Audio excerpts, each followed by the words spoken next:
Sizzle has just joined. Good evening everyone and welcome along to FRL. We are here for F1 2021 action. It is season 13, round number 21 of the championship as we take the Brazilian Grand Prix from the Autodromo Jose Carlos Pache, also known as the Autodromo de Interlagos, or also known as the Sao Paulo Grand Prix. My name is James. I'm going to be taking you through the stream as always here on a Tuesday night on the FRL channel, and joining me in the Cumtrucks for the first time in a couple of weeks in fact, it is Mr. Michael F1. Michael, how you doing?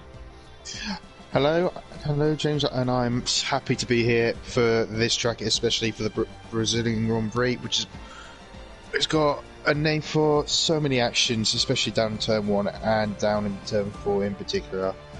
Yeah. And yeah, I'm just looking forward to it. As we saw, Black Box has joined as well, and Kazizel, and we're still waiting on Baraka.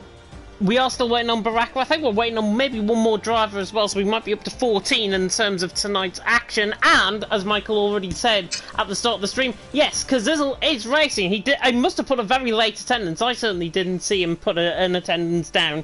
But Kazizel is racing, so it's going to be very fascinating to see, of course, how everything wraps up and shapes up in terms of the championship fight. Remember, 4 rounds to go. The championship cannot be won tonight. It's mathematically impossible for either Baraka or Jensen to wrap up the championship tonight. Jensen, though, leads the way in the prime spot on 290 points. Baraka in second on 263 points. So the gap is 27. And I think for the first time in at least 10, 11 races, there is actually a gap above the threshold, as Baraka has just joined the lobby. There is a gap above the threshold that Jensen has. So Jensen basically has got a one-race lead, with Baraka, obviously, his form tailing off towards the end of the season. It's fascinating, though, to see Jensen top of the standings, 27 points, and he's got more than a race win ahead of Baraka. Yeah, I think he... but I don't think he'll be comfortable, let's say, if Baraka wins the remaining 4 races and Jensen becomes second out of that. I don't think he can win it from that, unless he gets fastest lap. But I think if he gets the victory tonight, which he has been very strong around Brazil over the past few seasons, it will help him very well indeed, especially constructors wise as well, which I think Alfa Romeo is leading the way by quite a margin. Yeah, Alfa Romeo are leading the way by quite a margin. To run you through the top 10 for the drivers' standings as well, Lewinthorne, 179. He's also mathematically still within contention and wrapping up the championship. However, he is well behind, and I think Lew might be out of contention, of course, as we come out of tonight. Of course, all of the guys, the top 3 in the lobby. KVR Christmas, who's joined late there, in 4th on 146. Yona in 5th on 140. Zero in 6th on 112. Nathan 7th on 110. Rocco in 8th on 102. Then it's Kazizel in 9th on 87, and TC in 10th on 72 points. And as Michael's already alluded to as well, Alfa Romeo 456 points to the good over AlphaTauri, of course, are on 306 points, and they're actually tied with Red Bull on the same amount of points, 306 tied for second. Alfa Romeo 150 point advantage over AlphaTauri. I believe, judging by my calculations, it's 43 points a race, so They need a gap, really, of 172. So Alfa Romeo, as long as they outscore AlphaTauri tonight, with only 3 rounds to go, of course, after tonight, they will wrap up the Constructors' Championship here and now. Yeah, and obviously it's very doable, as Baraka is still the only driver in AlphaTauri, so you can see that being very, very possible here tonight. But it is Brazil. Anything can happen. It's just a track of joy, but also quite madness as well, so yeah, it'll be quite interesting, but hopefully we'll see a championship team winning here tonight. Yeah, definitely. So, of course, in terms of the constructor standings as well, Alfa Romeo more, as I say, than 150 points ahead. MedTC has just joined quite late as well, so we have got 15 drivers, more than the actual attendance of what I was inviting into the lobby, which I've got to say is very good. In terms of the battle for second, though, on the in terms of the constructors, AlphaTauri, of course, only one driver tonight. Baraka, of course, has been doing the majority of the donkey work all season. Red Bull, though, both their drivers here tonight, they're tied on points with AlphaTauri. Red Bull have got a very good chance, as long as as long as one driver outscores Baraka, both of them will end up second place in the Red Bulls tonight. Yeah, they've been doing really well for the last month or so as a team, because it's either one driver does well or the other driver does not too well. But but for the first time in a while, we've seen them two actually just coming together as a team and pushing away for both of them. And it's clearly shown in the constructors. But are they going to be working together? Are they going to be a team player? We'll have to see in the next few races of where they finish in the standings. Yeah, definitely. So Red Bull have looked quite consistent in terms of their constructors' fight as well. Hopefully they will take the fight, of course, to the sole AlphaTauri, of course, being Baraka here tonight. Of course, we are at the Autodromo Jose Carlos Pache Interlagos. I know, it's a very long-winded name. We're just going to call it the Autodromo de Interlagos as given its former name. 4.2 kilometres and then 2.6 mile, 15 turns awaiting the guys out on track, of course. And normally this is a track for a penultimate season finale. Of course, no championship fight for the drivers' standings coming tonight, but the constructors certainly can be wrapped up, of course, in tonight. And Michael, of course, you've had first-hand experience of this track so far this week. What can we expect from the Brazilian Grand Prix circuit, the Autodromo de Interlagos? Well, I'll say very fast, but it's one of the very short lap circuits on the calendar. But it's the elevation change as well, kind of like Portugal in a way. The elevation change on that, and you can easily lose the back end, especially in turn 1, the exit of turn 2, and the crest as well. I think it's turn 6, I believe, when you go right in the middle sector, you can easily lose it there. But basically, you just got to control that back end to make sure you have a good lap in your car. So I'm losing my words a bit, but yeah, it's just going to be a very challenging track to get that perfect lap in. But during the race, tyres should be really good, as there's good tyre wear around here. Yeah, good tyre wear around here, of course. One-stop strategy should be the case, of course. That is if we do not get any rain. Yona has actually promised the threat of rain possibly within the race. I've asked him if it is going to be within the race, and I've had no response. So I'm presuming it is. We'll just have to work out when it is going to be within the race. The first driver is, though, leading the track, and it is actually the championship leader coming out on track first. And, of course, is Jensen. And Jensen is the driver that has recently joined a brand new team. Of course, formerly of IFR just before Christmas. Now, Shazoo have really wrapped up his services in terms of being a driver. And Shazoo, I think, have got a really, really good driver, of course, on their hands. And Jensen, he's already wrapped up the TTML F1 Drivers' Championship this week for Season 6 in TTML on a Sunday. So Jensen, 2 days now further on, he's pretty much got a really good chance of wrapping up, well, not wrapping up the championship, but certainly having one hand on that trophy if he gets a very good lap in tonight and possibly even stamps his authority on the field.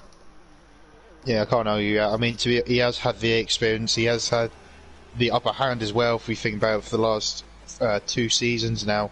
So he is feeling really comfortable now coming towards the back end of this championship, which Baraka, I believe, has not had the similar story so far. But yeah, he's got the upper hand right now, and for once he is actually the first man doing his first flying lap.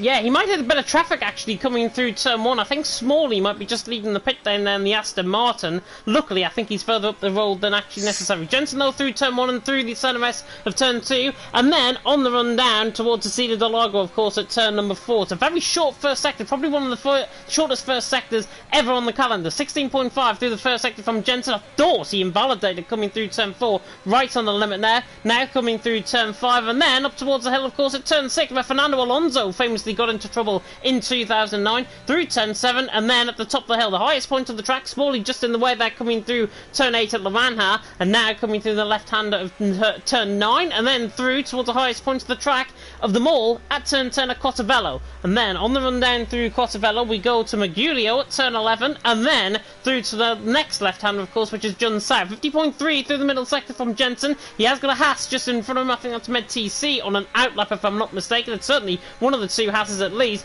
but Jensen on the run towards the line. This is probably going to be in and around the 106s, one would imagine. Jensen on the run to the line, 106.7 to start off the night. I think, as the track will evolve, we could get possibly down to the low 106s as the McLaren round through turn 1, and that's Rocco.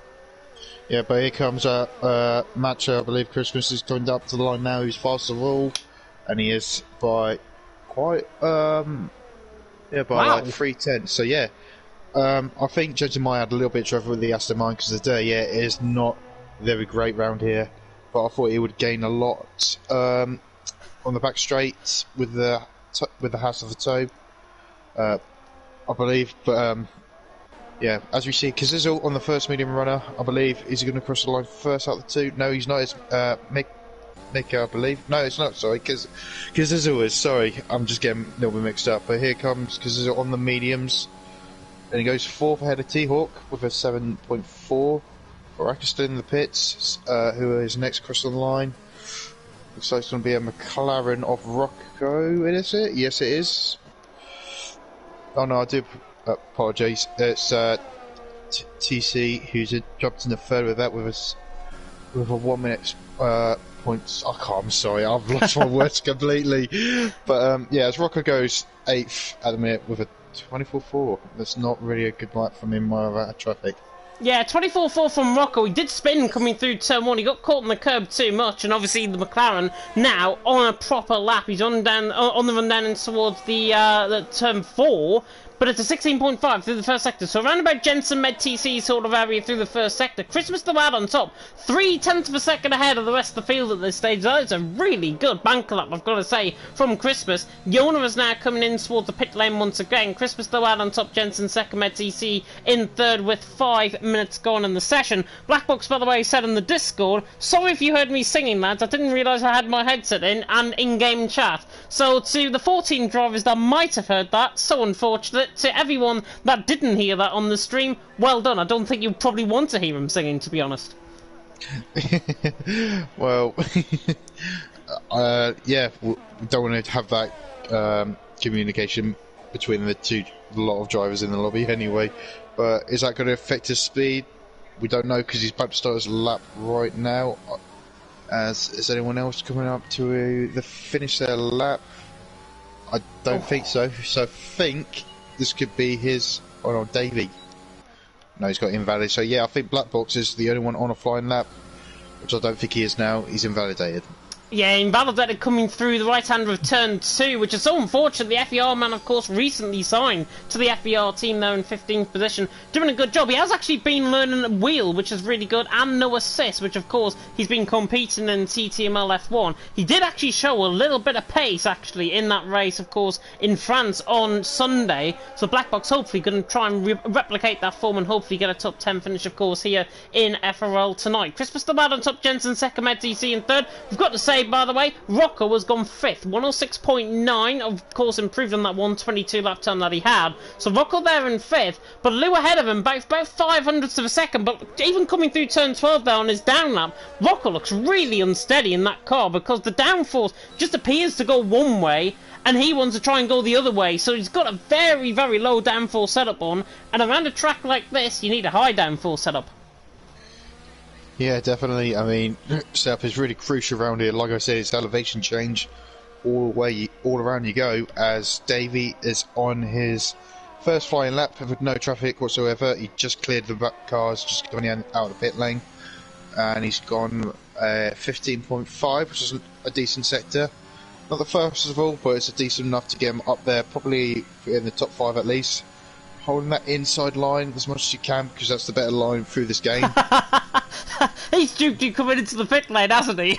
I've just been absolutely duped by the man. I've been well deserved duped there. It happens to the best of us, though. It happens to the best of us. Yeah, well, as you see that now, Mika has started his flying lap. I don't know if I want to dupe my words at the minute, because he might come into the pits after it, and I think it looked like he was lifting off there, but no, he looks like he's still carrying on.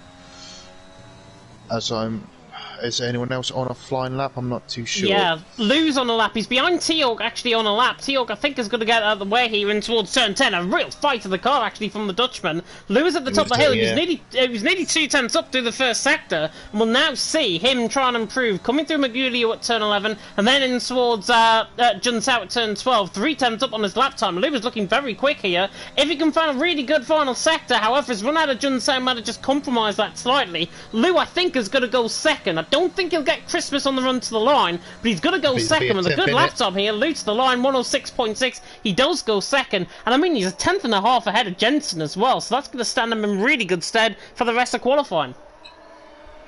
Yeah, as Christmas is on a lap himself, he's just shy of... He is fastest of all in the middle sector. He's still up on his time, so he will improve. Don't think this will be much though. Hopefully he won't choke into the pits. No, he doesn't. He stays on track. So hopefully he will have a good fast time. He does, but only by just 0.02 of a second. Yeah, 200's up in terms of his improvement. Purple middle and purple final sectors as well. Kazizel there though went second, 106.5. And I remember, back to TTML earlier on this season, we took in Brazil of course, Kazizel won around there. He has won in the past, of course, here in FRL before, and Kazizel will be trying to replicate that form, of course, up. Jensen has backed off his lap, invalidated, probably coming through the end of the first sector. Lou is also down his lap time, of course, he's just came off a lap. Mika did improve the 7th as well, so good lap time from him. NRX Dan, of course, Dan Spreen, who I've got the privilege to commentate on, of course, in PSGL F3 moving forward. Dan there in 9th, he'll be changing his name after the race. Yona, I think, has backed off a lap as well. The QRT man, of course, he's had very good form in TTML F2 in recent weeks. Davey and Blackbox, I think, are also off laps. I think Davey has just started on one, and he's coming through the first sector now, 16.6, so he is a little bit down on everyone else's first sector so far. Yeah, I'm just scrolling through who's on a lap, who's invalid, who's not. But I think Jensen is about to start his second official flying lap. Got back to him in a minute as Rocco gets out of the way of Davies, who I believe could be on his first flying lap. It looks like he is, so we're going to stay on board with him for now. Looks all nice and tidy around here. There's no on the edge of the curb. Don't want to touch that curb too much, or you lose the back end entirely. As he's done a 50.8, which is probably about 0.3 down of the top runners. But we'll see what is the straight line speed coming towards the start-finish line. I was holding my breath thinking he's going to go in the pit lane, but thankfully he doesn't, and it's only P8 for now. At least he's got a decent lap in. Yeah, Jensen invalidated again on his lap time as well. Christmas though out on top, Kazizel second, Lou in third. I'm going to criticise Davey here, coming through turn 10. He sort of backed off the throttle on the exit of the corner. You do not want to be doing that, of course, out on track, as Baraka now goes second, ahead of Jensen, which is crucial, of course, for the championship. Davey there, though, coming through turn 10, you've got to try and prioritise the exit of the corner. Even though it might be quite understeery, you've got to try and prioritise the exit. And he went pretty much full throttle into the corner, and then didn't get the throttle out of the corner. So Davey, I think, can probably improve on that lap time. And if he can, I'm probably going to say he's going to find 2/10 just off that alone. There is a Ferrari getting in the way of a McLaren, by the way, as well. That was T-Hawk just coming through the middle sector, getting in the way of one of the McLarens. I think that was Mika on an out lap, it was. But Christmas, though, out on top, Baraka second, Kazizel in third. Front runners are towards the top end of the field. Jensen, though, in 5th currently. I think he just came through the end of the first sector now on a low fuel run, and he's invalidated coming out of turn 4. That's 3 laps in a row now. He got invalid, so I don't know if this is technical. I don't know if he wants a little bit of warm tyres, because the hotter he gets, the more grippier the tyres get. I'm not too sure what his game plan is. So, yeah, I think he's just wasted pretty much his best tyres, actually. I think he has. While I was going all for, Rocco just had a moment coming out of turn 2. Was on board with that, and Rocco was on a lap. He has backed off that, though. He's 2 seconds down in the first sector in the end. Smalley is coming into the pit lane. Mika, however, is on a lap. The TFL man, of course, for the Talon Factory team. Of course, they're part of the EML Premier Challenge Cup, of course, that you can catch on League Racing TV tomorrow. Myself and possibly Luke Etheridge alongside me in the commentary box for that one. But Mika on this lap, on towards turn 8, and then through, of course, turn 9 at Pinheiro, and then in towards turn 10 at Cortavello. And Mika's looked good on this lap so far. Of course, Rocco was teammates around 4/10 ahead of him, and Mika will be looking to try and improve. Davey, of course, also, I think, on a lap in behind, but Mika coming through the middle sector, 50.3, much more like it from Mika coming through the middle sector. Just locks up there slightly in towards Junsound, now up the hill through 13, and then through the Sabidos boxes at turn 14, and then, hopefully, he will come in towards turn 15, taking the very thin line there, coming through turn 15,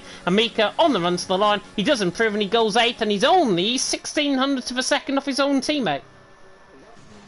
Yeah, good luck for him. Good luck show for the McLarens there, just in the top 10. Kizizel, I believe, was on a flying lap, we got invalid, so it's got a lot of invalid lap times from these top drivers. It just shows how tricky this track is for these cars and just for these drivers alone, because it is quite tricky just to keep the car on track, isn't it? It is really tricky. I think especially around the track, you saw it in real life how difficult it is to try and control the car around here. Especially on a sim racing game like F1. Zabel, by the way, set a lap time at 13th position, 119.5. But on this game, you've got to really have and really test the limits of this track. You don't obviously want to be trying to invalidate on your lap time, because that is just, well, it's just the name of the game, really, to not invalidate, obviously, on a lap. And I'm watching on board with Christmas. He's on his out lap at the minute. He's going to be preparing up for a lap now. But he has came out, compared to everyone else, very, very early, as Jensen has also came out quite early, in fact, as well. But Christmas has came out very early here. Is he going to have enough time to go for another lap after he comes back into the pit lane? I don't think he will.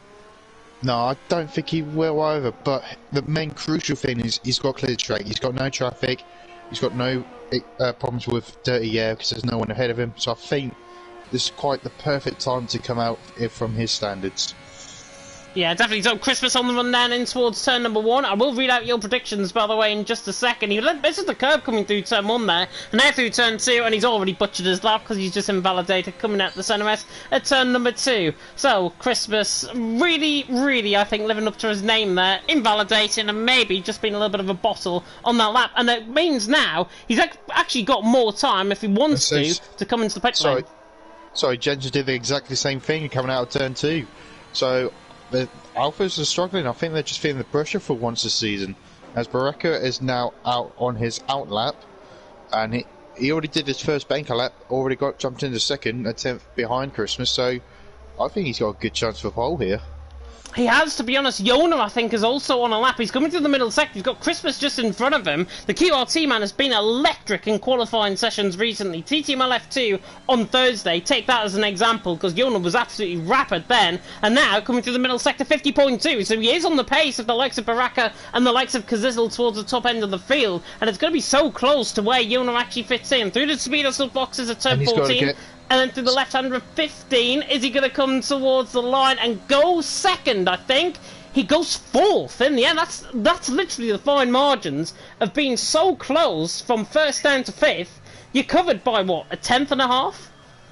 Yeah, but I think he should have stayed in that slipstream of Baraka, actually. I think he would have gained more, because the DRS on just slipstream alone is really powerful around this track. It has been for a number of years, so I think he should have stayed in Baraka. I think he would have got P2 just by that. But as we see, Baraka now on his lap. I don't know who's on that lap ahead of him. I think there's a McLaren of Rocket. No, they're both in Alpha lap. So I think Baraka will be the first ones to cross the line on a final lap.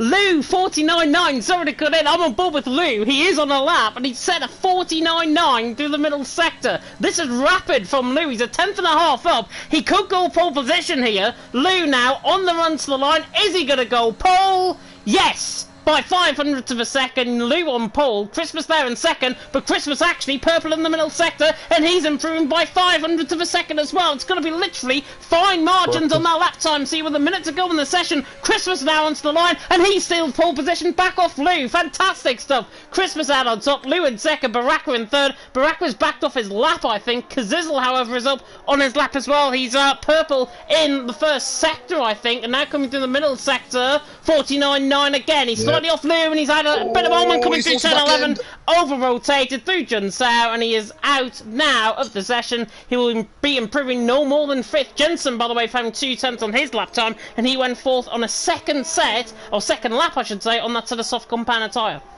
Yeah, they could hurt him in the long run of the race, because I believe everyone will probably think it's a one-stop race, so he's going to be struggling on that first in. Hopefully there'll be a safety car coming his way just to help him out. But yeah, Kazizel, I think that could have been pole position there. He was purple in the middle sector. I believe he was quicker in the first sector also. But yeah, it's really close between just the top 5. Probably top. Yorno could be up there as well for top 6. I don't know who's going to come out on top on this. It's really close. Is that it? Rocco. Rocco's on a lap. I'm on board with him. Coming through the middle sector. He's only 3,000s up there. Rocco was normally so much quicker here in Brazil. On a set of soft compound size and qualifying, he's normally well up there in terms of the pace. He might have found his match, of course, in Christmas. Rocco on the run toward the line. Drivers coming into the pit lane. I think that's pretty much the end of qualifying. And Rocco only improves by 1,000th of a second. Only by 1,000th of a second at the end of his lap. Mika is 700ths down. Black Box, I think, has got a tow in behind him, if I'm not mistaken. And Black Box through the middle sector. 50.5, he's a 10th down. Mika, I think, is also down in his lap time. Yeah, I don't know why Black Box was right behind him in that middle sector, because it was handy going beyond the race, but in a flying lap you can't do that, and his battery as well, it's just drained. So I don't know what's happened between him in this qualifying, but he's all the way down in 10th. So yeah, no improvement there, but what a close qualifying between the top guys. Really close qualifying. That lap with Christmas, 106.2, was the lap time that everybody needs to beat in the end. Christmas out on top, Lou in second, Baraka in third, but crucially, and I am looking at this with complete and utter excitement, are we finally going to get war between Baraka and Jensen? They're starting on the same row of the grid.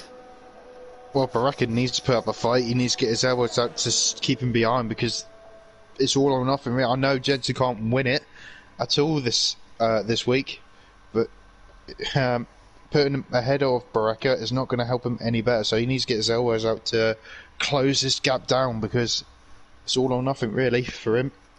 It is all or nothing. Of course, Alfa Romeo towards the top end of the field as well in terms of the constructors. But we'll run through now the grid order. Christmas out on top from Lou in second, Baraka in third, Jensen there in fourth. Kazizel actually could work as a bit of Jensen's teammate here in fifth. Of course, they're both part of the same esports organisation in terms of Shazoo. Yona there in sixth could look quite interesting in sixth. MedTC, Rocco, Mika and Blackbox are in off the top 10. Then it's Smalley, Dan, Davey, T-Hawk, all got lap times in. Zero didn't have a representative lap time in, and he was saying that his lap time probably would have been representative F3 pace last night, which I don't blame him, to be honest. But got confirmed by Yona, there is a threat of rain within about 5 or 10 minutes into the race. Looking at those cloud conditions that I've got up on my screen, I think the rain might come a little bit sooner than that. By the looks of it, yeah, it looks really gloomy and cloudy. So we might see it in literally inside 5 laps. So it could be just all or nothing sprint race for the first few laps. As well, I hope we see it, but I don't think anyone else wants to see it on track, especially as the championship contenders. But yeah, looking forward to it. And where Alfa Romeo are now, P1 and P4, if the race didn't start, would win it with P1 and P4? Yes, because one of their drivers is obviously outscoring Baraka in terms of the AlphaTauris, and they are also outscoring both of them, the Red Bulls, which are probably their more fierce rivals, I've got to say, in terms of Yona and Lou being more consistent than obviously the AlphaTauri team. So if it stays as it is, and if this race wasn't to start, yeah, I totally agree. I think Alfa Romeo would wrap up the Constructors' Championship. They basically only need to outscore Alfa Romeo coming into tonight. Alfa Romeo basically need a first and third, I think, to even stay within a chance, as I have just spotted, I think, as I'm like, yeah, it's not my eyes deceiving, it's raining on the formation lap. I did say. This is great. We're going to have a very tricky start. Who's going to have the calmest getting off the line? Because with the slippery conditions, it doesn't matter if it's spitting like this or raining quite hard, it is going to put you off massively. So who's going to get in turn 1 first? It's only a short run down the turn 1 as well. And it looks like the rain is quite light, I've got to say. The rain does look quite light. The sun is still glaring through. That will say to me we're going to get dry running at the start of this race. It is going to be on a set of softs, but it is going to be very, very slippery and very, very greasy out on track. And I think actually that's been confirmed probably by the case that the rain is probably going to get a little bit heavier as we go through the race. Obviously, Smalley, Dan, Davey and T-Hawk going for that set of soft compound time might be the one-stop strategy, of course, if the rain doesn't fall as heavy as requested. Zero, interestingly, probably going middle of the road, medium compounded size. I think that's probably the strategy I would go for around here, as a Red Bull actually round, and that was, I think, Yona that had spun. Yeah, Yona had spun just coming through turn 8. Yeah, I think they're just getting used to the slippery conditions already. I think it's having a little effect. Obviously, we've just seen on your note. So, which is not bad. I think that's why the formation's there for, just to push your boundaries where the grip is. But it's all about the start, and it's all about just trying to survive lap 1 and turn 1 also. Yeah, definitely. So, Charlie, by the way, going for a race prediction of Lou, Macho, and Kazizel. Bo going for race prediction Jensen, Christmas, and Baraka, mark my words. And he also says the last race that he predicted was actually right in terms of his predictions. So, hopefully, it might be the case. However, I'm not going to pressurise Michael. We've got another spinner, by the way. Zero is spun coming through turn 15. 10-14, 10-15. Hopefully that car will not glitch and go for another lap. I'm going to predict the actual top 3. I am going to go Jensen for the win. I'm going to go Kazizel for second. I think it's a Shazoo 1-2. And I'm going to go Christmas for third. I'm going for quite similar, but I'm going for Lou for the race win. Christmas second and Kazizel third. Interesting. So Jensen maybe not even on the prediction for the podium. Baraka certainly not on the prediction for the podium. But we will find out what's going to happen. The 5 red lights are now coming on here in Brazil for round number 21 of the championship, and it's light 10 away we go. And Christmas gets a very good start. Lou doesn't react as quick, and Baraka is side by side with them coming in towards turn 1, and then through the San Rest, of course, at turn 2. Christmas leads. Baraka on the inside line nearly puts the AlphaTauri alongside the Red Bull. Goodness me, there was a little bit of contact there. Kazizel's also got ahead of Jensen, which is quite crucial. So Kazizel through, and he's into 4th on the run down towards the City of Delago for the first time. It's all clean through the first sector so far. Christmas leads the way. Lou in 2nd, Baraka in 3rd, Kazizel in 4th. Further down the field, the MedTC and Tavy are going side by side on the up towards Ferradura at turn 6. And now Dan and Smalley are nearly going to go side by side as well. Davey down the inside line gets MedTC. So a lovely move there by the Dutchman. He is through and he's into 10th position. Christmas still leads. Lou in 2nd, Baraka in 3rd. MedTC going further down the field. He's struggling on that set of soft compound tyre and he's getting his elbows out on Dan there. But relatively, I've got to say, for a very wet start, it's been very, very clean. Yeah, very, very clean. I think Mad's TC actually hit the back of Davies, I think. Hopefully not any front wing damage, but yeah, thankfully, of all the drivers, they all kept it very, very clean as well on lap 1. But now we get into the second lap now, as everyone's burning their ERS now, as Christmas has set the way, followed by Lou, followed by Baraka, Kazizel, Jensen, Yorno, Rocco, Mika, and Black Box, and Dave for the top 10. Yeah, Mika was actually going side by side with Black Box on the run and towards someone. Black Box got superior run. He ran out of ERS just before he came across the line, and that is why he's still there in 9th position. It could have been, obviously, different favour. It could have been, obviously, Mika down in 9th and Black Box straight through, and he's into 8th. But it's not. Davey has a slight moment coming out of turn 4 as well. The rain really not impacting on the track surface so far, as there's been a moment further up the field. Was that Kazizel? No, I was looking at, well, Davey, I was on board with TC, was losing the back end just coming out of turn 4, I think. And as he has a little correction issue, so I think the rain is... Oh, as I was saying now, Dan has now made a spun. I don't know what turn that is. I think it's turn 8. Turn 9. Turn 9, but he reset the track, and that's not good news for him.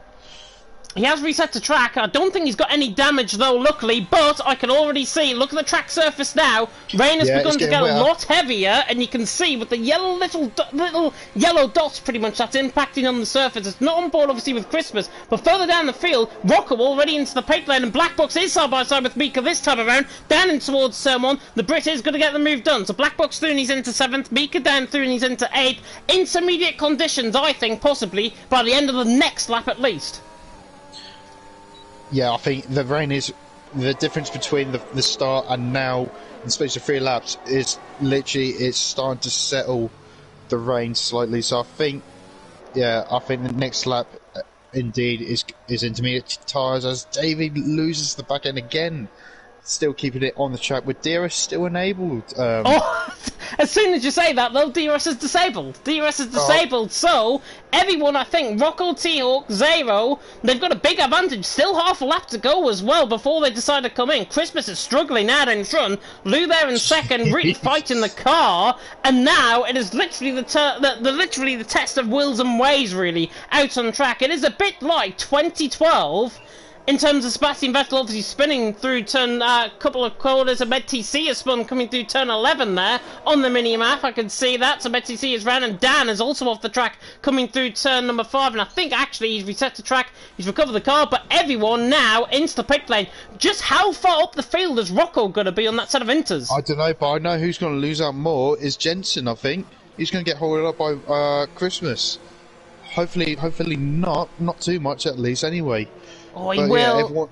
Yeah, not by much. I think he might lose 2 seconds at least as the pit crew range is more easy. But let's look at Rocco though. Where's he going to come out of all of this? He's already at P5. He's going to get Kazizel, is he? I don't think he is. I think he'll be just behind. But brilliant call from Rocco there to get to P5, sorry. Which I think he was outside the top 10, wasn't he not?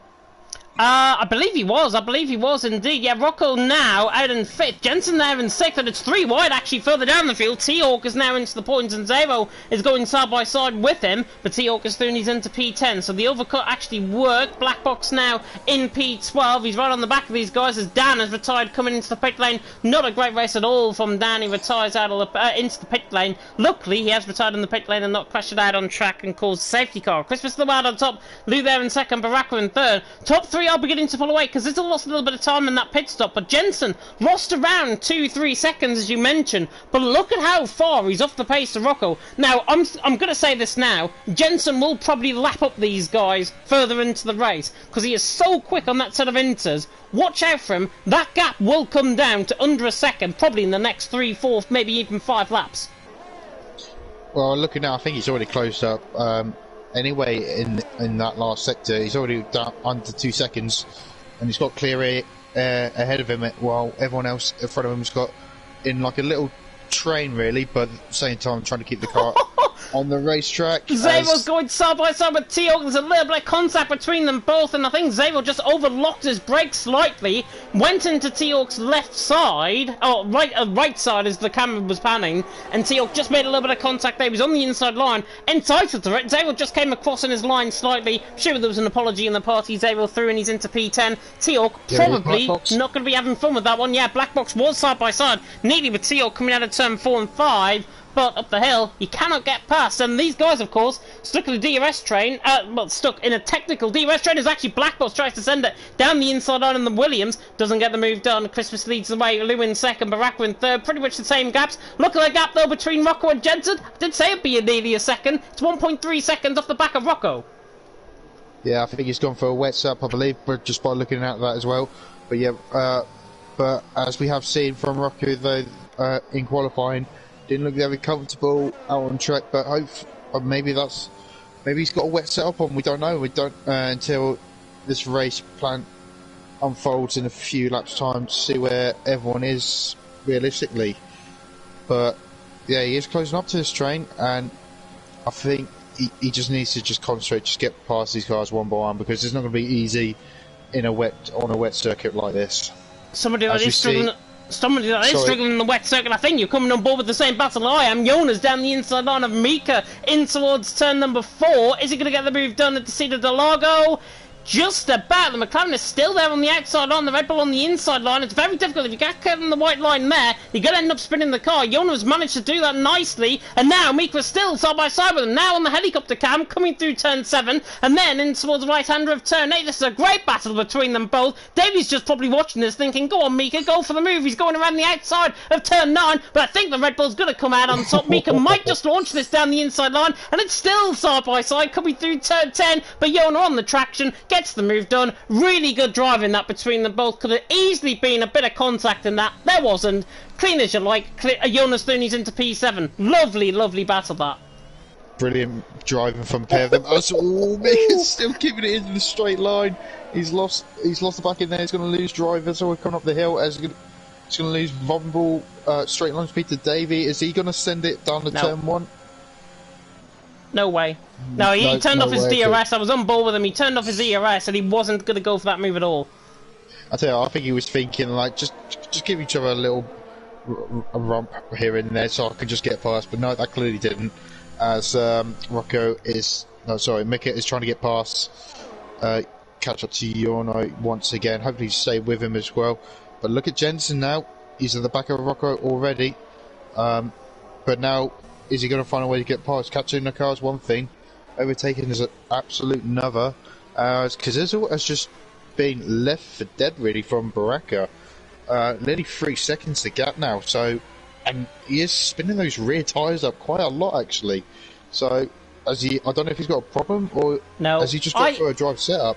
I think Kazizel made a mistake last lap around. It was around 1.1, 1.2 seconds between Baraka and Kazizel. It's now double that and nearly triple that. 2.8 seconds the gap. I think Kazizel definitely made a mistake last lap around because you can see him just struggling. He's lagging slightly with his connection as well. But he is now under pressure from Rocco and Jensen, whether he likes it or not, in behind. Davey's going to go side by side with Mika on the run down in towards turn 1. The two TFL drivers now going side by side, and it's easy as you like. Is Mika going to try and think about this going around the outside? No. Davey's through and he's into P8. Nice move again. Yona beginning to pull away from these guys as well. So, both TFL drivers, you're in the same team in terms of the esports organisation.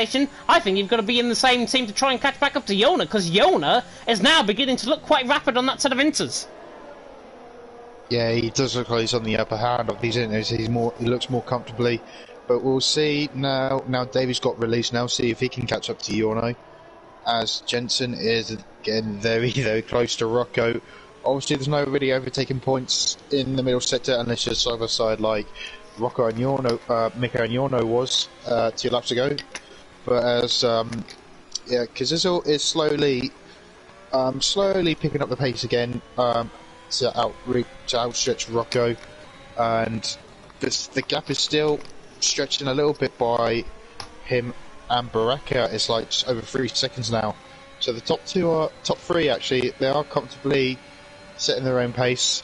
As we see Jensen now got overtake available. Is he going to make a move to Rocco? No. He's going to. Yeah, he's just turned off as well. Oh, actually, he had a half look actually, Jensen, down and towards turn 1. I thought he was going to launch the move, but you just picked up on, obviously, Christmas picking up a 3-second penalty. Yeah, yeah, I thought he was going to try to make a little dummy move to Rocco. He did, and now he's got compromised outside of turn 2. So hopefully have a run down to turn 4, but it didn't happen this time around. But yeah, Christmas has got a 3-second penalty. I don't think. No way, Jensen! Oh, I thought he was going to go down the inside and towards turn 6. Goodness me, I thought he was going to launch the car alongside Rocco, try and get that move done forcefully. It hasn't. But look at the time he is losing to Yona in behind. 1.4 seconds. Yona was 3.1 behind this time around. Last lap, Jensen, quite simply, is being held up by Rocco, and he needs to get past, probably down and towards turn 1 this lap around. Yeah, I think he needs to. But they are on the similar deploy advantage as well, Rocco and Jensen, so there's nothing to be gained here apart from just pure straight line speed and slipstream as well. Jensen needs a very good exit of the last corner, which I believe he has. Too far back. Yeah, he's too far back, but he's closing. Is he just going to make a little dummy? No, he's not. But he is putting the pressure on Rocco, but Rocco, to be fair to him, he is holding his ground. He's doing what he needs to do. As you see on board with Yorno, he is closing up. He's going to make it. Is Rocco going to go defensive? He has to. Dives it down the inside line. Can he get the move done? No, again. Jensen, he almost sort of half dummies Rocco into trying to force the move, but then he doesn't go through with it. It's almost as if he's. I'm not being forceful at all to Jensen here by saying this. It's almost as if he doesn't want to go for the move. No, I think he does, but remember, he's got a comfortable championship lead here, and this is pretty much his best chance of literally keeping a good lead. And if he went for that move, Rock could have easily turned in on him, and he could have lost the race altogether just in that move alone. So I think he's being really consistent and careful, just to try and get back in this race on his own terms. But I think now he's done that. Now he knows where Rocco is going to be, so I think he might get him. Maybe not this lap, but definitely the next lap at least. But he needs to, because now, look who's joined the party, is now Yorno. In the space of 2 laps, the gap was like 3 seconds. Now the gap is only just less than half a second. And that's the power of being held up around the Brazilian circuit here. Black boxes now side by side further down the field with Zero down in towards turn 1. Can the Williams launch the move on the Haas? Yes, he can. Beautiful move that by Black Box. He is through and he's into P10. Might have just picked up a wheel and no assist a week ago, but still he's beginning to excel out on track. Zero now down to P11. Black Box through and he's into 10th position. Nicely done indeed. And if actually Rocco holding up Jensen and Yona now is not the case, Davey, this lap around, could also join on the party. He's only 1.5 seconds behind and catching at a rate of knots. Yeah, on ball with him as well. You can definitely see it. You can definitely see these top three. So, and I don't think Rocco is struggling. I think this is just his pure pace, what he's got. Rain stopped out on track as well. So we are going to go probably dry next couple of laps. Right, okay, that's very interesting. So, who's going to blink first in this little train here with Rocco? Well, from P5 to P9. So, it's definitely. Do you think it might dry as quick as it did as it was coming down? As you see, a spinner, which is TC. TC. You spun it. I think just. Jensen launches it down the inside line and towards someone. Sorry to cut you off completely. He absolutely sent that down the inside line. Again, half committed to the move, but look at him now. He's so far behind Rocco. He's pretty much under that rear wing. He's got to go for the move this time on a drying track around the outside and towards turn 4. Rocco leaves him absolutely no room at all. It's a bit like Hamilton and Verstappen. And now Jensen out on the run of turn 5. Is he going to try and launch this around the outside and towards Ferragura at turn 6? No, Rocco is making that McLaren look like the widest McLaren you will ever have in your life. Well, fantastic defending from Rocco. I think that was absolutely fair from him. Jensen did touch him with his front wing there, but I think he's okay. But Yorno hit Jensen as well for his front wing, so it's really close between these lot. And like I said, back to the question if I can, do you think it's going to dry up quicker than it was when the rain was coming down? Because it looks like it is, as the sun is coming out, as Yorno is losing that back end coming out of the last corner. Yeah, I've got to say, the track is drying up quick, but it's not drying up quick enough. Jensen on the back of Rocco, yeah, side by side in towards someone. Jensen has got to go for this move. It is now literally go or bust, quite literally, for Jensen's race here tonight, going around the outside of turn 1, through the inside of turn 2. Can he get the move done? No. Yona's probably going to make this 3 wide, coming through on towards Zeta Delago as well. Jensen for the first time has got the car ahead. Yona is going to try, maybe, and squish between them both. Jensen, though, around the outside in towards 7-4 to Zeta Delago. Finally, patience is a virtue, gets the move done. Rocco is into the wall. No. Rocco in the wall hard, and that might just deploy a safety car at a point really on the track where it is drying out. Can we get a safety car? Rocco out of the race. He lost it on the curb coming up through the exit of turn 5. Yeah, he was wheelbanging with Yorno, which I think unsettled his car massively, as you can easily lose that on the dry in general in that corner. So that's so unfortunate for Rocco. He should not be retiring right now. But I'm really surprised we haven't seen the safety car, because that's a big hint. Well, it's classed as off track, I think. That left-hand side through turn 5. I've seen it before. There's been no safety cars deployed there from an incident in the past. But quite simply, I think Yona made a little bit of contact with the rear end of Rocco's car, which might have unsettled it slightly, but I don't think it would have unsettled it in the slightest for him to then get caught on the curb and spin the car, obviously, and crash in the way that he did. I think it was more probably down to the curb on the inside line. He got pretty much forced there by Yona, a little bit of a touch, unsettled the car, got caught on the curb, unsettled the car further, into the wall, out of the race. Mika, however, into the pit lane, set a medium compounded size on. I think it's still a little bit too wet. Yeah, I think it's still a little bit. I think it will dry up, but I think it's a lap too early. But we saw with the crossover point, it's really a big difference between the inters and the dries on conditions like these. So I think it's gone a little bit too early, but we'll have to wait and see when it comes to it. As down the end of the field, Smalling is all over the back of Zero. He's going to make the move here. Ooh, down the inside, banging wheels, half spin, and off he goes. spins the car around, coming through turn 10, famously, of course, where Hamilton and Albon came together the last time we came here, of course, in Brazil, which was in 2019. Of course, we had the race this year, but before that, 2019, of course, was the last Grand Prix. Yona into the pit lane. Sun is beginning to come out on track, and Yona has just sped into the pit lane 1 mile an hour over the speed limit. Unfortunately for Yona, he's into the pit lane. Sun beginning to come out, though. I think Yona has probably timed this right. Yeah, I think so. I mean, Mika is still just coming around the last corner now, as DC is on the inters, and he's all over the back of him, so I think he did pit way too early. Yeah, he's just struggling just to keep the car in a straight line, as we can see clearly there. Oh! Yona has been reset to track. He must have crashed into the pit lane, or coming through the kink, basically, of turn 1 and 2. He's been reset to track. And another one that has done that as well as Smalley. He has also came into the pit lane, put on a set of medium compound tyres. He has also spun out on track, and he is defending off Mika as if his life absolutely depends on it. No DRS, of course, enabled. Smalley is too late on the brakes. Mika's probably going to lap this up down on the inside line in through turn 5. Smalley stays off track, but he actually stays ahead. Smalley there in P12, Mika P13. And again, reset to track. I'm not sure if it was on because they're on volition. I could only think it was, but two drivers have basically been reset to track by the game, and they're now 10th and 12th. Yeah, that's quite. I mean, it's not really very common. I mean, we have seen it in the past as well. People just been glitching in the pit lane just in general. So, as DRS is enabled now.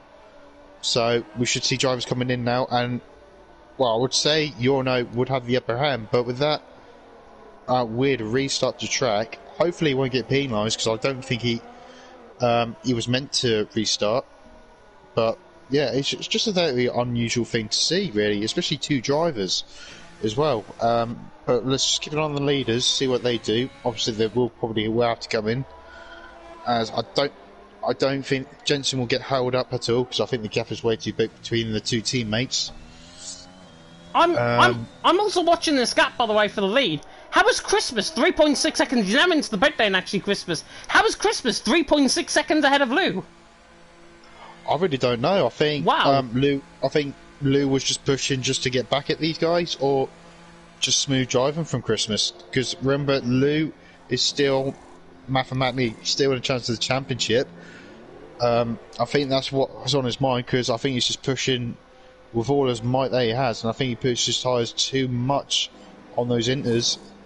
But now everyone is coming in for the mediums, and I think it's mediums all the way to the end now, unless it's a safety car coming out.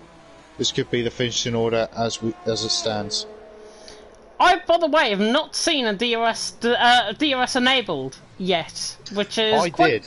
Oh, you did? Oh, so DRS has now been enabled, and Yona, actually, he hasn't got the DRS detection point, obviously, on Davey, but look at where he's going to rejoin. Yona, as a result of that reset to track, is behind Davey, and he's also behind Jensen as a result. So Yona has technically only lost one position as a result of that. Smalley, however, has also lost a position. He's just gained it, actually, back off Mika, and they're fighting side by side now down towards the seat of Delago at turn 4, and Mika lapses up down the outside line through turn 4. Smalley forces him off track, nearly like Hamilton and Verstappen. So far wide, and Mika gets caught on him, and there's near contact between them both. Aston Martin comes out on top, but Mika just lost it on the exit of turn 4, got too squirrely on that rear end, and that could have ended up an absolute disaster. Luckily it hasn't. Smalley there in P10, Mika in P11, but that got very close for comfort.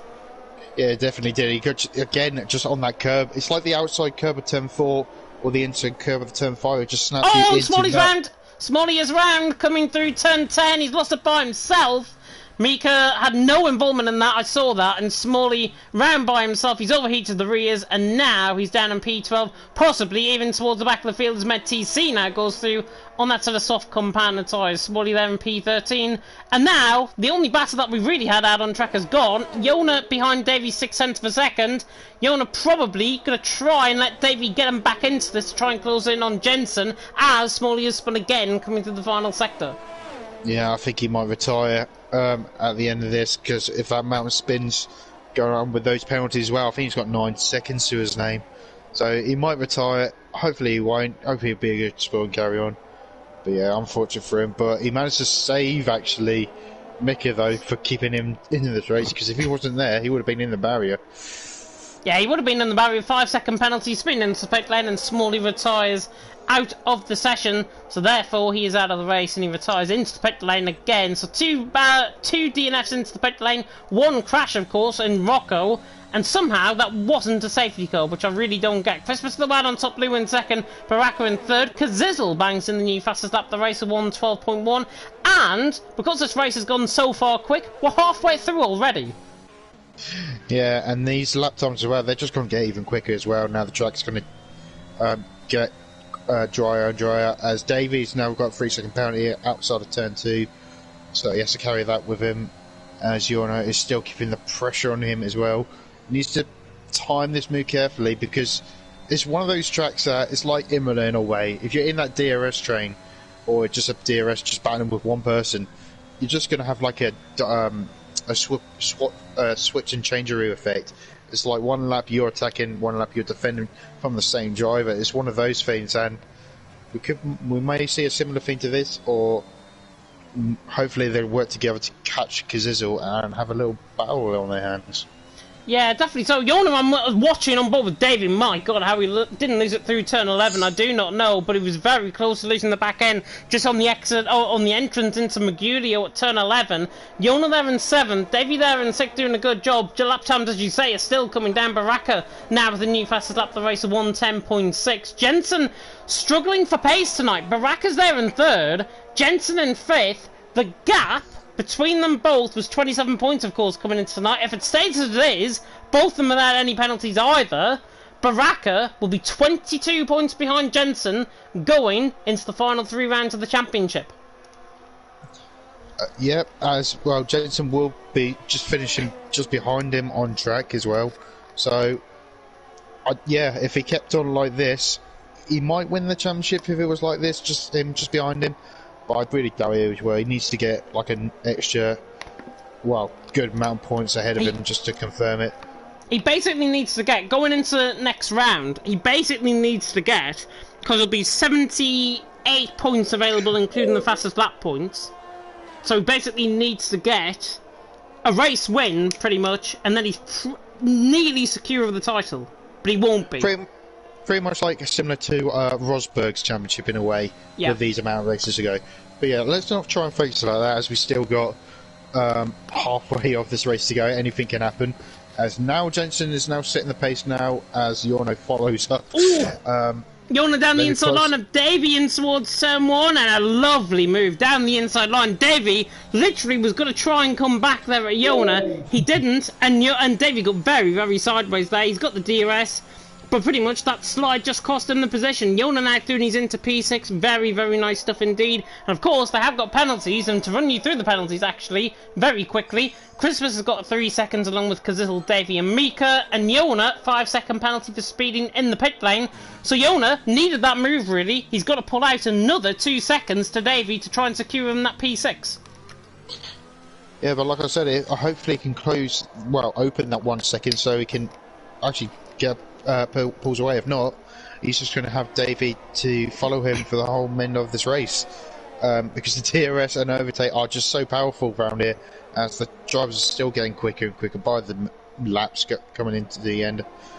But Jorno, he's not broke that second window, so now here he comes. He's not going to get the move done, but he's going to get closer, and just that little. Just those little things could just make all the difference for you, and I think that's what David's plan is for now. Yeah, David's plan for now, I think, is just maybe to wait him behind. He's got 2 lap fresher tyres than Jorno, but because obviously the track was too greasy, Jorno has got those tyres warmer than Davy's tyres at this stage, and that's why I think Davy is just struggling. Maybe just to keep up in terms of pace to Jorno. Give these guys a battle on the same track. Who knows what can happen? And actually, I think that is Jensen just ahead of them. They're catching Jensen as well. Yeah, and what's the gap? What's Kazizel's penalties again? 3 seconds. It's pretty much 3 seconds. So Kazizel is currently P4 as it stands. Jensen is losing pace here.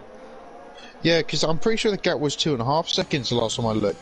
And look at his battery as well. He's just burned out his battery pretty much just to the wire. So now he's just going to be desyncing on the main straight. So I don't really get it. I mean, my strategy didn't really work yesterday, or what I was doing with ERS, but yeah, I'm guessing he just went for a wet start because he was really pacey in the wet conditions.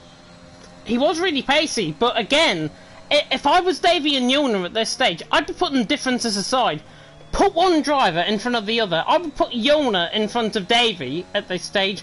Work together. Yona's got the pace to catch up on Jensen any day of the week, and Yona, I think, should be the sacrificial lamb, really, to Davey's race. Get them both in a position where they're just around 3 seconds off the back of underneath a second of Jensen, and then Jensen has not got really any pace to try and find because obviously he's using up his battery too much. Yeah, and obviously David's just gone past Yono, and he has got a little bit of a gap to Yono as well. But I don't know if these two are in a party. I'm not too sure. I think they're having like 2 laps, swap and change in it for the position, so one person can actually save up. But I'm not really too sure about that. But Yono is actually dropping back off from Davey. Actually, I'm quite surprised. He's still trying to even keep it on the track. The gap is only just a second to see. Oh, Kazizzle spun! Kazizzle spun coming through turn 3. I'm not sure if there was a slow exit there from Kazizzle, but Kazizzle has spun coming through turn 3, which is just on towards the seat of the Lago, down towards turn 4, and Kazizzle has spun. Jensen now in 4th, and look what this does. Kazizzle now the sacrificial lamb to both Davey and Yona. They're within a second. Kazizzle has got the pace to catch back up on Jensen. Race on! Yeah, definitely. But Jensen needs to be in pure defensive mode to keep these behind. I mean, yeah, these guys have got a penalty, but Jensen can easily get a penalty himself. He's no stranger to them, as the top 3 are just, they're just in one of his own. 6 seconds a gap between first and second. I think Lou could be out of this fight mathematically. I'm not too sure. But Baraka still comfortably is 3rd, which I think he's happy with. But he needs Jensen to have a few mistakes just to get that extra few points on the championship, because every point is really crucial for these two, as Kazizzle is struggling to find his feet again now, as now Davey has got DRS now, and now he's stuck with him. Yeah, Kazizzle and Davey, of course, both on the same strategy. Yona has picked up another 3-second penalty, so that now puts him on 8 seconds worth of penalties, with that 5 second, of course, from speeding in the pit lane by 1 mile an hour, which you might get looked into in terms of the penalty getting removed. I'm not sure if you'll be able to do that, though. If Yona would be able to do it, I think he would be able to, but of course, it is up to him, really, if he wants to obviously send that into the stewards and get that pretty much unreported, is what I would say. But it's a penalty that the game's given out, so they might not look into it. Chris Rosado on top, though, Lou in 2nd, Baraka in 3rd. Baraka is gaining slightly on Lou, 2.3 seconds the gap. The AlphaTauri doing well to keep up to speed, and by far this is Baraka's best race of this second half of the season, because he's been very underwhelming the last 5 weeks in terms of performances, and Baraka now slowly looks like he's coming back to something like his best. Yeah, he hasn't really been on par ever since probably Hungary, when he was just struggling to get into the points himself. So yeah, he's been like he's been. Yona's round! Yona round! I was taking a drink there. Yona is round, coming through turn 4. Front wing damaged completely. Is that going to be a VSC at least? I don't think so. Again, it's off track. It's very similar to where Rocco went off. This time it was just the corner before. And Yona round, no front wing. Green flags green flags are now back out. So the marshals somehow have quickly picked up that front wing just off the left-hand side. And we're going back green racing again. So Yona into the pit lane. And Yona's race, he lost it on the curb coming through turn 4. He lost it by himself, and that is why he's now down in P9. Probably out of contention. Do you know what I would do? Stay out. Maybe stick on a set of soft compound tyres. Maybe wait it out for fastest lap. Or wait it out for a safety car, which still could happen, of course. Yeah, it still could happen. I think, yeah, probably pick your choice. Probably go on the mediums just to burn out and put fresh softs to the end to get fastest lap. But yeah, I think he could be at the back of the grid, well, back of the pecking order now after that front wing change. Yeah, very unfortunate for him. He was looking so well, even despite those penalties, but he has retired in the pit lane. Yeah, I'm not surprised, to be honest, that he has retired in the pit lane. Of course, it is probably infuriating. He's probably took that every single time perfectly, and then the one time that he hasn't, it ended up in a spin. And I know how infuriating that can be, because I've done it myself around here at Brazil, back in the olden days of FRL. Christmas, though, leading the way, Lou in second, Baraka in third. Nobody wants to try and dwell on that at all. Kazizel 1.5 seconds behind. The gap has stayed quite stagnant between Jensen and Kazizel. Jensen currently holding that gap nicely. Of course, he will hold fourth position as a result of the penalties in behind. But Davy's doing a good job keeping up with Kazizel at this point. He's got 50% of battery. Kazizel's got 5%. Davy not using up the battery just yet. But if he did, I think he'd absolutely waltz past Kazizel as if he wasn't even there. Yeah, I think that's what he's doing. I think he's just saving it. He could probably save it to the last lap if possible, because this is another 3-second penalty now. So as it stands, Davy is ahead of Kazizel's as it's at the minute, just on penalties alone. But yeah, just look at the difference of like when you use your energy and not. It's just, it's like the classic race of the rabbit versus the turtle. It's like kind of feeling. It's just you could just walk past him at this stage. But Kazizel's doing a good job at the minute as Black Box gets a 3-second penalty. The penalties are dropping thick and fast now for these drivers now. I wonder how many drivers. Well, there's only like 5 drivers, so that hasn't even got a penalty, which is Lou, Baraka, Jensen, Zero, and TC. Yeah, all doing a good job, I think, in terms of not picking up their penalties. I've never heard, by the way, of the story, the rabbit and the turtle. I've heard of the hare and the tortoise. It's like a classic storybook back in the day. Yeah, it's the hare and the tortoise, not the rabbit and the turtle. I think you said you were right with the turtle. Oh, Kazizel makes a mistake and Davy's through. Davy through and he's into P5. Kazizel got caught in the grass just on the exit of turn 1, or just before the exit of turn 1. Got caught in the grass. Davy now through, laps up a free position. He's through and he's into 5th. I'm pretty sure it was a rabbit, but either way, good move from Davies. To get that move done, but I don't know if he's done it too early. Did you say Kazizel made a mistake? Yes, he did. He lost the position to Davy there. He got caught. What happened was he basically went too far out wide just before taking the entry in towards turn 1. He got too far out wide on the right hand side. His rear caught the grass. Ended up pretty much spinning them. I wouldn't say spinning them out of control. He just went wide of the curb coming through turn 1. Davy was on the inside line. The gap enough to fit an Alpine, and Davy laughed that one up as if he wasn't even there, to be honest. Davy through, and he is into P5. So Kazizel now down to P6. What was looking like a good race from Kazizel, of course, that spin earlier on, and now another half spin out on track. He's struggling now, and he's probably out of his rhythm with 6 laps to go. Yeah, I think he's losing his rhythm there. I think the pressure is slowly getting to him, especially those tyres as well, because those little half spins can really kill you when the laps goes on. I think he should be okay now. Yeah, hopefully he can save his tyres and his battery, crucially, to attack back towards the end of this race. But he needs Davy to get another penalty just to get levelled with him to have any chance of P5 in this race. But despite all of this battle, they're still sort of in touch range of Jensen, but we'll just have to wait and see by that. But I think Jensen is slowly closing now on Baraka, but I think the top 4 are pretty much covered off position-wise anyway. How everyone wants to see a battle between Baraka and Jensen. We've seen it before. We saw it in Mexico last week. The best example, where obviously both of them were side by side. They touched wheels, and then they ended up being Verstappen and Hamilton again. Baraka and Jensen have got a really fierce rivalry this season in FRL. And Jensen, obviously 3.4 seconds off. He's not going to catch Baraka, I don't think, before the end of this race. Unless Baraka makes a mistake, or there's a 3-second penalty, then of course we are going to get a battle between them both. But Baraka currently doing a really good job, I've got to say, in third. His best race, certainly in the last 6 or 7 races here in FRL. Baraka's best race to date. Jensen there in fourth.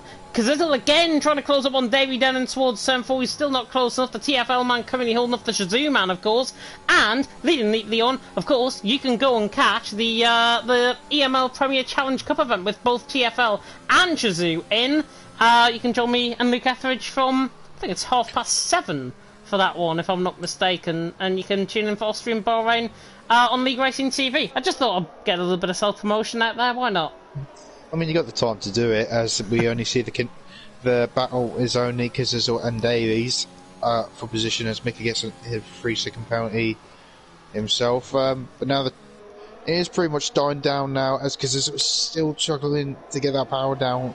I don't think he's got a good rear end set up, I don't think, because he is struggling every time he puts the power down, coming up towards the fast section of the lap. He's losing the back end slightly.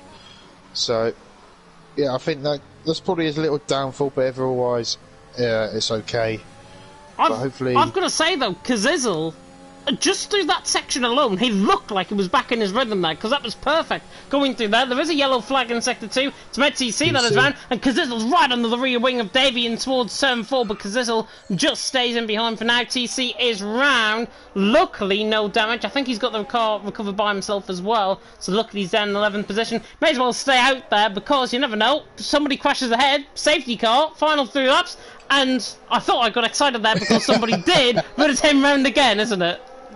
Yeah, you did have the commentator's curse for once in a long time, as I might say, as he is sadly lapped by the leaders.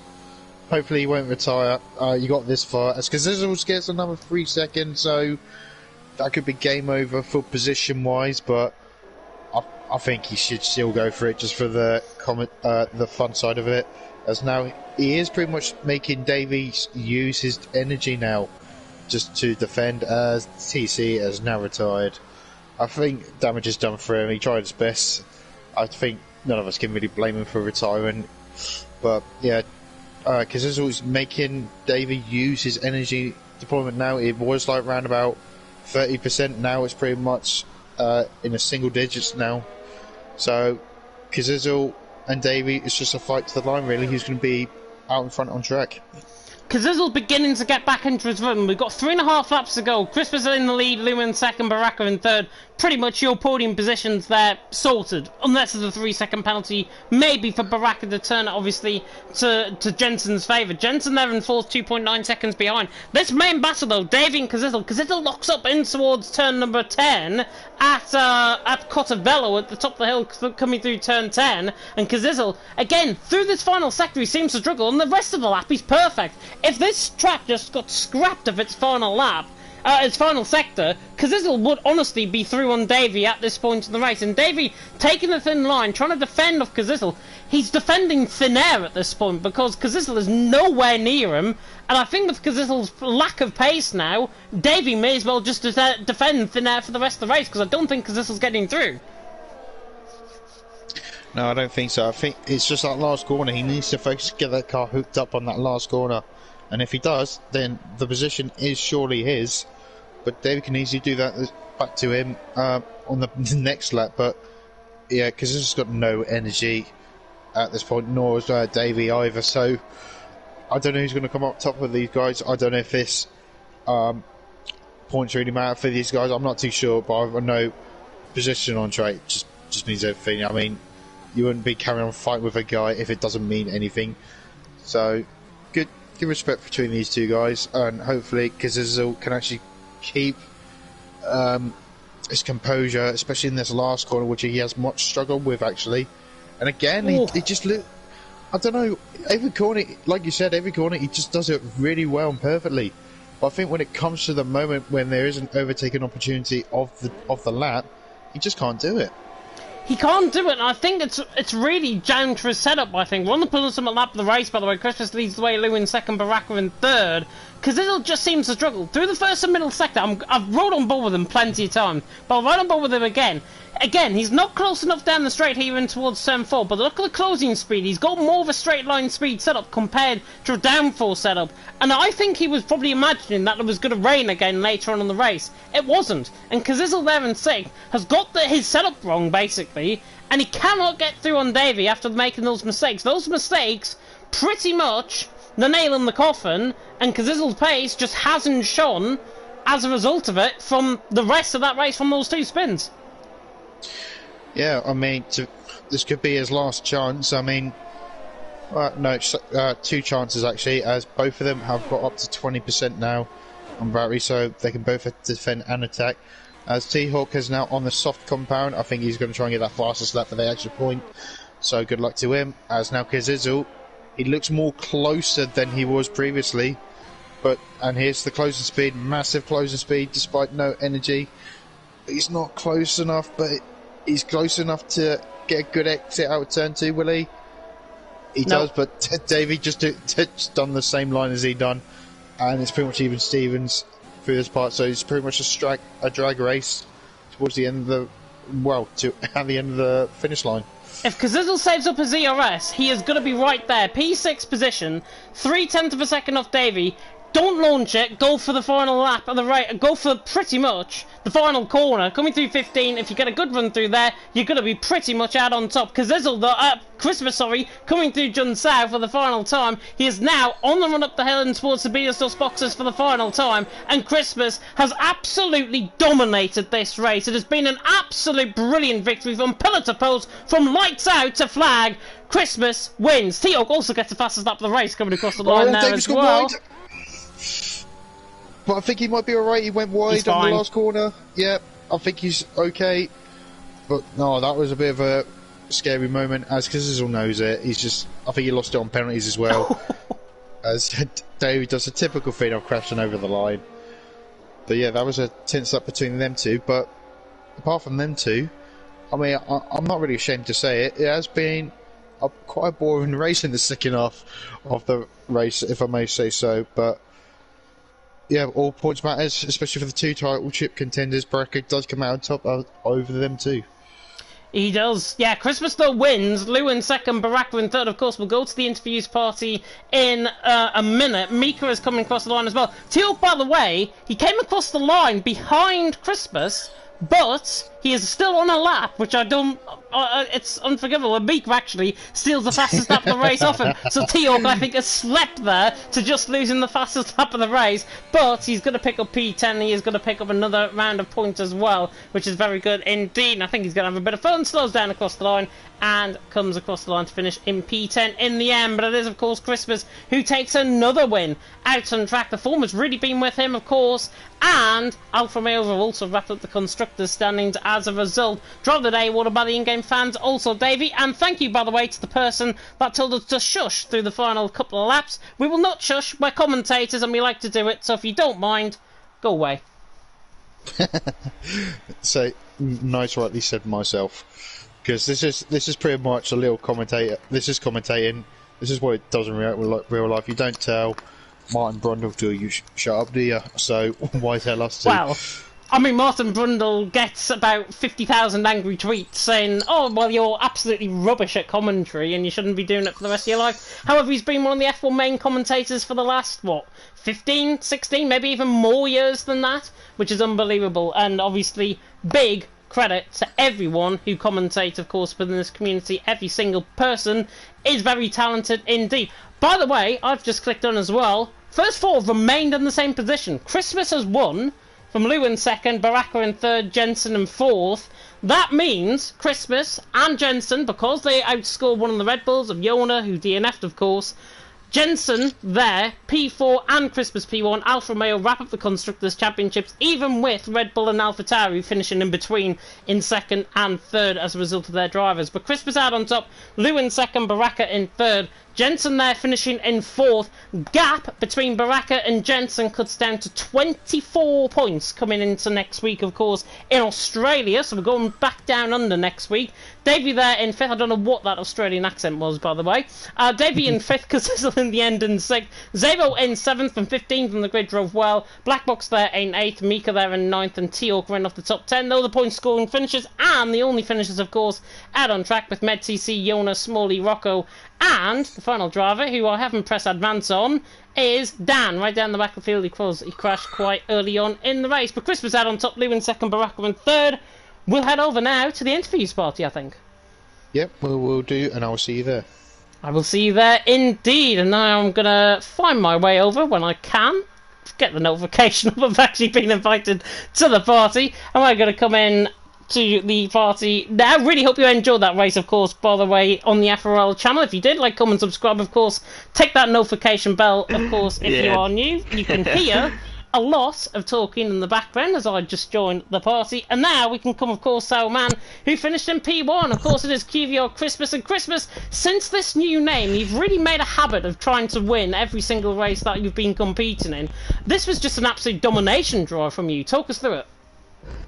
The only thing I'm gonna say is practice, baby. Yeah, normally I don't do much practice. Today I did, and it pays off. So yeah, quali was good, but I lost a 10th in the first sector, so could have been even better. But then again, we move. Start was decent. Then yeah, the first thing was hard though. I don't know, it was weird, but I couldn't get out of the 1 second, and then like eventually you got into the rhythm, and then I got 3 warnings in one corner, I think. So I got a penalty, and I was like, what is this kind of bull crap? And yeah, I was pretty pissed off, and after that point I went like a rocket ship, I don't know. Like, yeah, the setup from QVR worked wonders. I had absolutely no overheating. 98 was the highest the tires were getting. But the wear was pretty high, but yeah, it paid off. It did pay off indeed. I have a feeling you might have got a setup from Verstappen or Campbell, one of the 2 LOE drivers, if I'm not mistaken. But talk us through it, because literally, through the first half of the race, you had pressure put on you, but you seemed to just really come alive with that pressure obviously behind you. And then the second half of the race was nothing short of a formality. Yeah, well, like I said, I think a lot of people were overheating, and I had no problems with it. Like 98 on the right front tire as the highest it was getting, and like I think I was in the party with Kazé, so he got like 108. That is 10 degrees difference. That is gonna cost you a lot of time on the laps, and yeah, I just felt comfortable, to be honest. So yeah. Yeah, it was very comfortable indeed, and obviously finishing, what, 7 seconds ahead of Lou in the end, obviously built you up very nicely. And I may also say that you and Jensen, I believe, have wrapped up the constructor standings as well here tonight in FRL. So that must fill you with a lot of great confidence, obviously picking up the Constructors' Championship, of course, for Alfa Romeo, as part of a team, of course, with the championship leader. Yes, happy days with that, you know. I think it's a back-to-back for Alfa Romeo. Now the only thing to get is the Drivers' Championship for Jensen. So. Oh, you can't get the Drivers' Championship. You're out of sight, so you can't really set sight yourself on the Drivers' Championship, of course, going into next week. Michael, I'm going to come across to you. Any questions? Nothing really on the race in general, because you just had it under control from start to finish by the looks of it. With you and the top 4 were just in a quiet place of your own. But now the constructors are now wrapped up for you and your team. How are you going to plan for the next 3 races? Are you still going to just go for the win as normal, or are you just going to help Jensen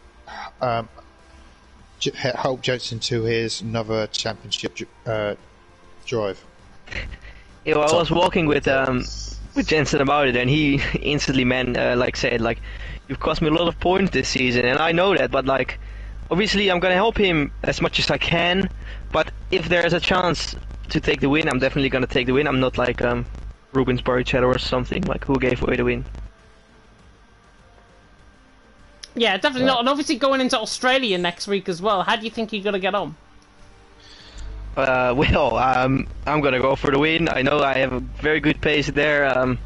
Just very consistent. I have the time to practice a lot, so yeah, we're gonna go for it again. Go for it again, and you never know, you might end up on the top step of the podium again as well. But go and enjoy your evening, Christmas. Thank you, and thanks for coming, guys.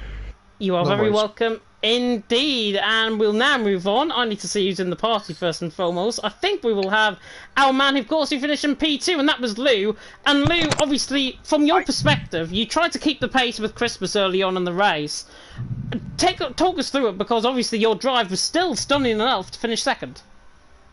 Yeah, I mean, Christmas was, first of all, I saw it in quali. I saw his lap a little bit.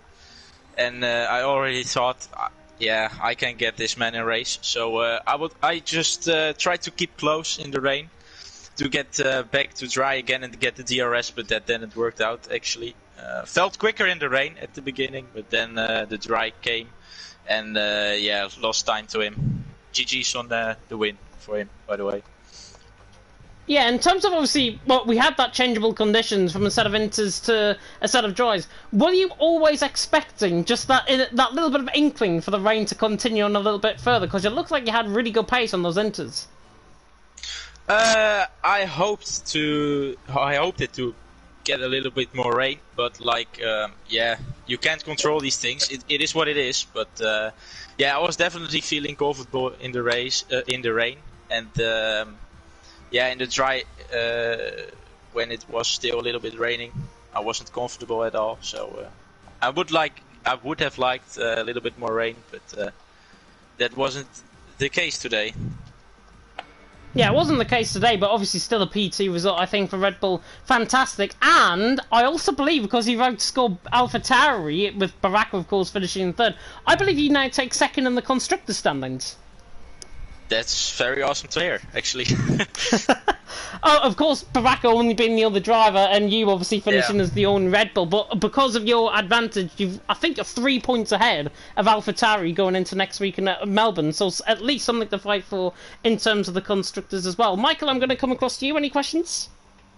Not really. I mean, obviously, like I said, the top four have just been in their own race after the changeable conditions gone back to dry. Obviously, going into the race, you were still mathematically still in the hunt of the championship. I don't know if that's the case now, unfortunately. I'm not too sure. But do you think you could have gone for a different kind of strategy, like aggressive one, or was there nothing you can really do to challenge Match at the end of the day? Well, I could have gone to softs, but I don't think they should have made it to the end, because like Christmas said, he had a good setup and I did not. My tires were 103 degrees, so it's a little bit different to him. So I think this was the right strategy to call from my engineer. And yeah, I hope for more, but there wasn't. Yeah, well, hopefully next week in Melbourne you do, well, probably have a better setup than you have done tonight. Maybe challenge for the win next week. Do you think you can do that and maybe defend Macho in the Drivers' Championship? Because I think he's quite close to you, is he not? Yeah, I will definitely try to. I always give 110% of what I got, and I hope I can get P3 in the championship, but he's a fast guy. He has potential.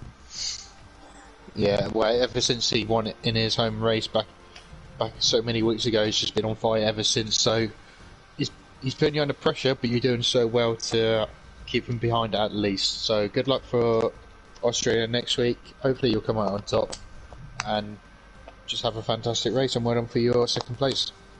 Thank you for commentating also. Always. Very welcome indeed. And now we'll move on, of course, to the man who finished in P4 and the other half of the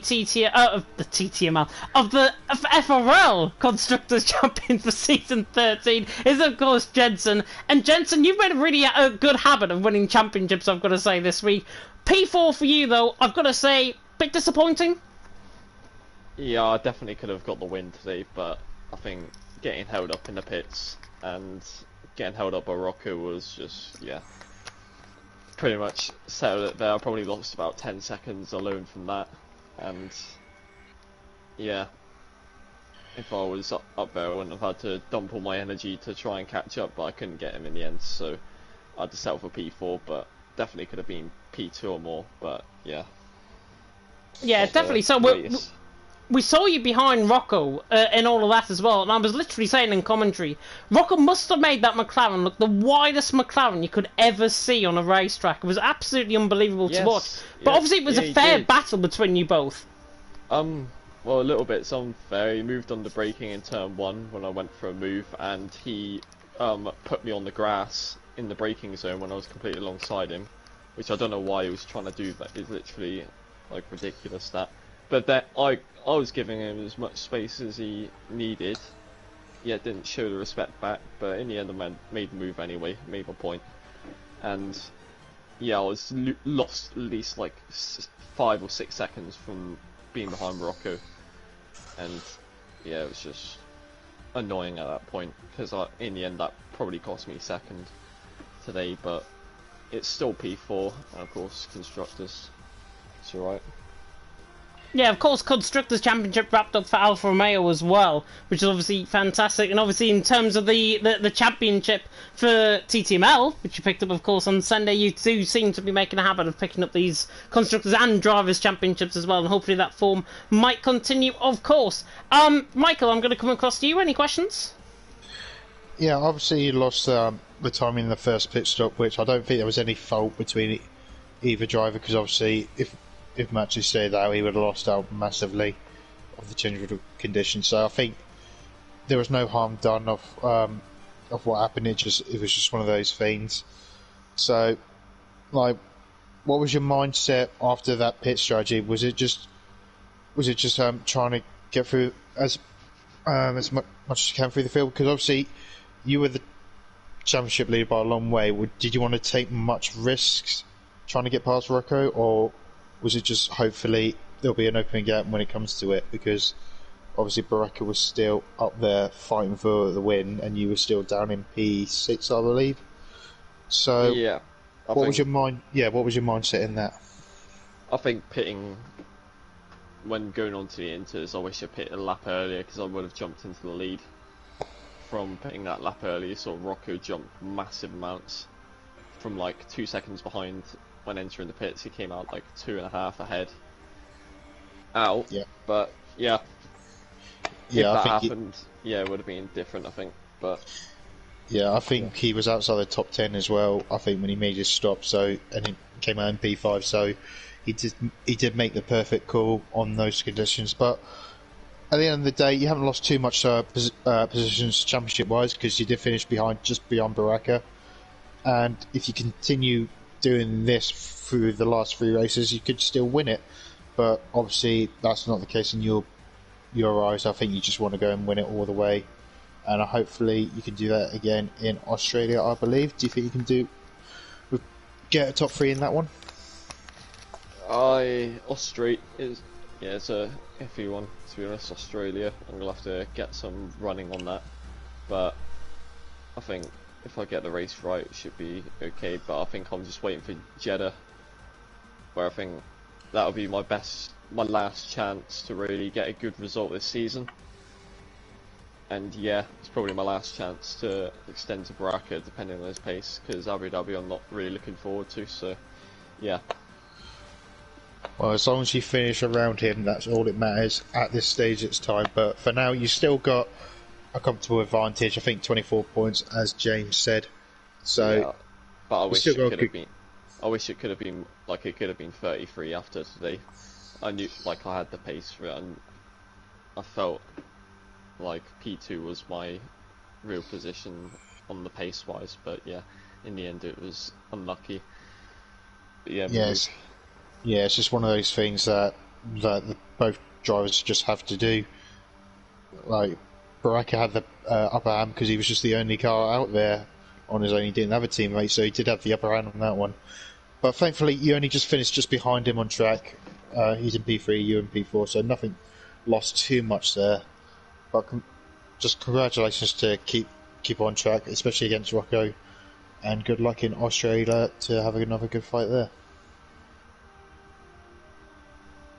And that was Jensen, of course, finishing in P4. And now, of course, we'll move on to the man who finished in P10 and probably could have had, I think, a better result than what he actually finished in. P10, of course, for T-Hawk. And T-Hawk, great race from your perspective, another point-scoring finish. And you seem to be making a habit of whoever commentates on you, you still get points. Seemingly. Seemingly, yeah. I mean, P10 finish is still better than finishing outside the points. Yeah, although I didn't really care too much about the points finish today because I knew that I'd be way further back than what I actually want and what the car was capable of. Already through quali where I lost, I think, like almost a second compared to what I could usually do. So yeah, I just knew that it's going to be difficult for me because turns out you have to brake quite a lot around Brazil. So yeah, that was a bit uncomfortable for me, but yeah, still any points are a good result, I guess. Yeah, decent result from your perspective, of course, and obviously it looked like you had the fastest lap of the race in the bag as well towards the end.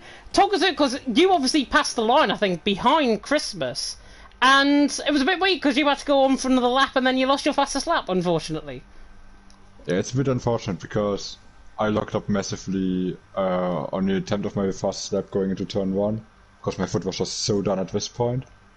But luckily the DRS that I got from Macho up to the line saved me. And he told me that he ran out of fuel, but I thought he just hit the brakes on purpose to let me do another lap, which I was not very pleased about.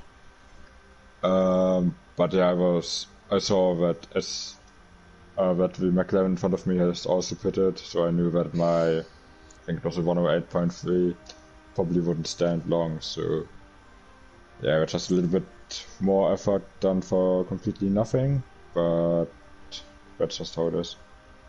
Yeah, that is of course how it is, but still points on the board I think it's still better than absolutely nothing, of course, outside of the race. Michael, I'm going to come across to you. Any questions? Again, not much really, because it has just been a really quiet race for most drivers, at least anyway. So, but do you think was there any more positions gained on that race, or was it just the luck of the draw of where you finish, really? Well, I think performance-wise, what the car could give me, it could have been like top 6, 7, similar to last race. Maybe it was carrying a bit of understeer, but I also had wing damage throughout the entire race. But the car, from the car performance, there was definitely more possible. But just from my personal limitations, there was probably nothing more I could have done. Well, at least you got points at the end of the day. I know it's just 1 point. Could have easily been 2 points with that fastest lap, which is very sneaky here for you to do. Unfortunately, didn't happen, but still, points a point at the end of it. And coming to Australia, which I think has been one of your favourites in the past few seasons. Do you think you can do even better than 10th? I don't even know if I can finish it, to be honest, because Australia, it has so many, well, not braking zones, but like small braking zones that come rapidly after another, so you can't take your foot off the pedal. So I think it's going to be rather difficult for me to actually keep the pace until the end. But obviously I will try to do my best. As I said, historically, looking at the last couple of seasons, I am quite decent around that track, but still, I think it's just mostly based on what my foot decides to do, more than anything else. Well, hopefully you have more fun around there than you have done tonight, because it did look like it was just a dull race for you, realistically. But yeah, hopefully you would do well next week and still get more points on the board and continue your point scoring run as well, since I'm commentating for you. Yeah, thanks. It's alright. And that, I think, marks the end of tonight's live stream here for TTM. I've said it again, for FRL F1. God, TTML I've got on my mind too much because I'm doing like 3 commentaries this week. So goodness me. Do you want to be kicked? What was that? Do you want to be kicked? I do not want to be kicked, unfortunately. Well, the amount of self-promotion I've done in the stream, I think I might be kicked after this one. But there we are. That round is up for FRL F1, Season 13, of course, round 21 on the championship, done and dusted here for the Brazilian Grand Prix. I know I've already put it in the Discord there, Michael, but are we in agreement, Christmas for Driver of the Day? Yeah, after that penalty, he just kept his composure. I think the closest one would have been Davey, because he did a fantastic drive. But yeah, I think Mathieu pretty much deserved that drive today, as I think he has done for the couple of races ago. So yeah, well deserved. Yeah, the comment that I've put, by the way, in the Discord, dominant drive from lights to flag, excelled in changeable conditions to take the win, and wrap up the constructors for Alfa Romeo. And I think that's literally, in a 10-second summary, if you want to tune in and miss, like, all of the race, that is the 10-second summary of the race. Just quite simple domination from Christmas, of course, tonight. With 3 rounds to go in the championship, of course, we're back to under a race win away from the championship being wrapped up, of course. Baraka now 24 points behind Jensen going into next week in Australia. Really hope you can make it, because we're going to be down under. Hopefully you're going to be down under as well for FRL next week. FRL F3 and F4, 7 PM UK time, of course, on a Monday, and then FRL F1 and F2. The highlights, of course, of every week. Tuesday, 7 PM UK time, and hopefully we will see you there, of course, down under, and we'll be getting shrimp on the barbie, I think. That was bad. I will end it here. Thank you so much for watching, and until next time, goodbye.